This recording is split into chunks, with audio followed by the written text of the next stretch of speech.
I need to beat this guy. No matter what.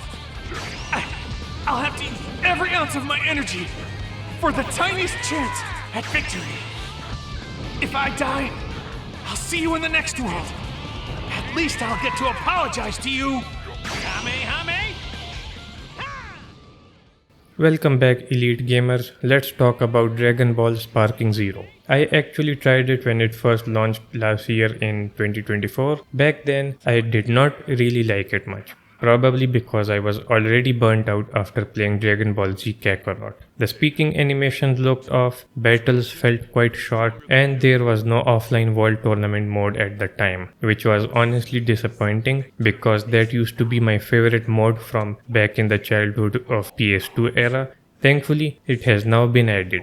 This time, again playing on PC with everything set to high settings, the first thing I noticed is that the game looks and feels fast-paced compared to Kakarot. The story moves quickly, even including some branching choices that change how things play out. Personally, I think it would have been better without the branching timelines, sticking more to the core story we all know, because it's kind of giving Xenoverse 2 vibes sometimes, but hey, it is at least not slow or dragging long too much. The story or episode mode just does not pull me in the same way Kakarot did. It feels more like a setup to get you straight into the fights rather than something that keeps you emotionally invested. Speaking of fights, this is where the game really shines. The combat system feels like a proper successor to the Budokai Tenkaichi series from PS2 days. It is fast, chaotic, and full of energy. The way the environments react to every impact, how characters get battle damage, blood scratches, ripped clothing, it all adds a satisfying sense of impact. The transformations, particle effects, and camera angles are spectacular. I'm not playing around!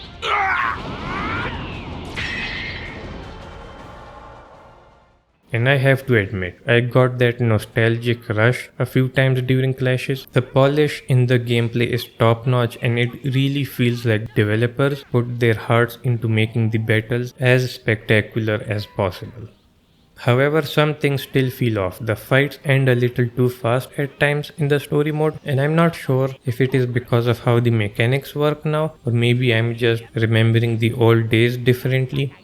The mouth animations when characters are talking still look unnatural sometimes, especially during story cutscenes. And then there is the odd issue of low quality or pixelated video clips, which can really break the immersion when everything else looks so clean. The cutscenes in general do not feel as polished as the battle. They almost give off a fan-made vibe, which is unfortunate considering how good the rest of the presentation is. Performance-wise, it runs smoothly, the animations are fluid, especially before each battle outside the story mode. Online play holds up well too, the sound design, effects, and voice lines fit perfectly with the chaos of each fight. I just wish the offline tournament mode had more depth. Back in the PS2 era, I used to love those 16-round tournaments, but here they are limited to only 8, which kind of takes away that old feeling of endurance and progression. Despite all that, I cannot deny that the game captures the spirit of Budokai Tenkaichi beautifully. The massive roster, fluid animations, and destructible stages make every battle feel alive. It is a game that truly delivers on the fantasy of being inside a Dragon Ball battle, and it has enough depth to keep both casual players and veterans satisfied for a while.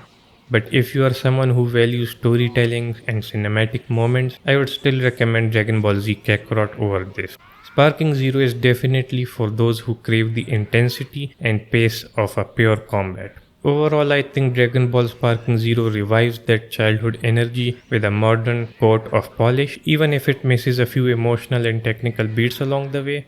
It may not hook me like the old days, but it is still a great ride for anyone who wants to relive that arena fighting chaos in modern form. It did, however, spark a new desire in me to play Dragon Ball games again, so I am soon going to be jumping back to Dragon Ball Kakarot.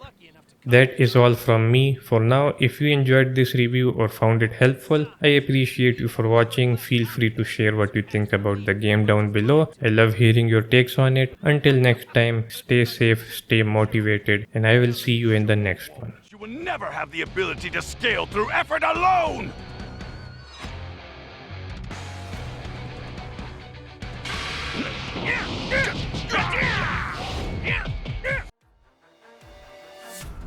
And that is it for today's video. I am really thankful to you for watching the video and hanging out here on my channel. If you enjoyed it, don't forget to hit that subscribe button and stick around. There is a lot more coming your way. Stay tuned, take care, and as always, keep gaming. See you next time.